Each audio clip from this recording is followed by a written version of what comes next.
Bon, pardonne-moi, c'est vrai, les enfants m'ont dit que j'étais méchant. Écoute, excuse-moi. Tout le monde a le droit d'être différent. Même si toi, t'es un zèbre et moi, un marsupilami.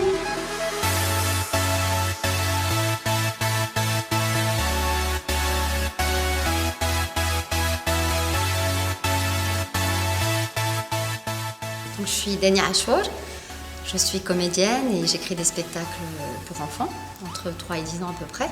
Donc les spectacles des katakites en général sont pédagogiques, on travaille sur des thématiques comme le droit des enfants ou l'alimentation avec la cuisine magique, bien encore des histoires sur le pardon comme Paquetier et Petit ours blanc. Et donc en fait en général nos spectacles sont... Il y a plusieurs lectures. Alors il y a les lectures pour les tout petits, ça va être plus le côté émotionnel, tout ce qui est est-ce que le personnage est content, il est fâché, il est en colère, voilà, les états on va dire, les illustrations aussi bien sûr. Et plus l'enfant grandit et plus il capte l'histoire dans sa complémentarité, le côté pédagogique bien sûr. Et plus il grandit, plus il perçoit tout ce qui est jeu de mots de la langue française. Tous nos spectacles sont en langue française, avec de l'arabe aussi, puisqu'on est marocain et que même si on adore la langue française, on a des petits mots de notre langage du quotidien. Je me cache et lui dites rien. Karim, c'est le moment de sortir. Mais viens mettre tes chaussures. Vous l'avez vu? Mais où il est passé encore? En bas, je vais le chercher. Oh mais c'est pas vrai, c'est affectif.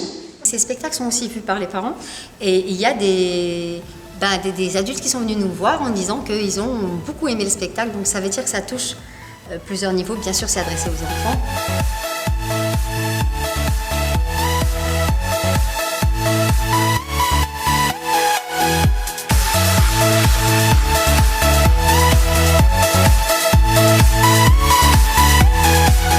Alors l'idée, la façon dont on travaille pour les spectacles des katakites, c'est que d'abord on pense à une histoire, une thématique qu'on a envie de travailler, puis on écrit donc cette histoire, on crée les dialogues, on choisit les personnages, comment ils vont être, on leur choisit des comportements, un langage, et puis une fois que tout ça commence à se préciser, on fait la mise en scène pour voir un petit peu comment est-ce qu'ils communiquent entre eux, qu'est-ce qu'on peut amener au niveau visuel, qu'est-ce qu'on peut amener au niveau des musiques.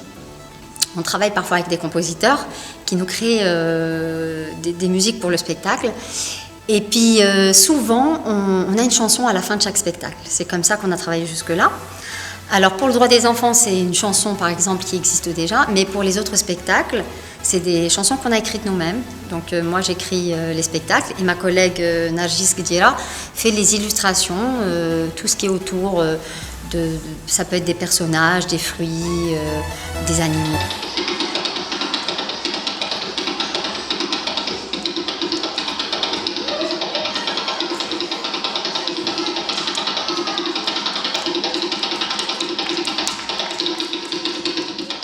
Pour les illustrations, ça dépend, on peut avoir selon le personnage, ça pourrait être des légumes, des fruits ou des animaux ou carrément un petit garçon, une petite fille. À ce moment-là, on choisit, ça peut être sur du carton, sur du bois et après on l'adapte, pour être de la peinture, du collage, du décor et voilà, et on fait un personnage qui s'adapte tout simplement à la situation.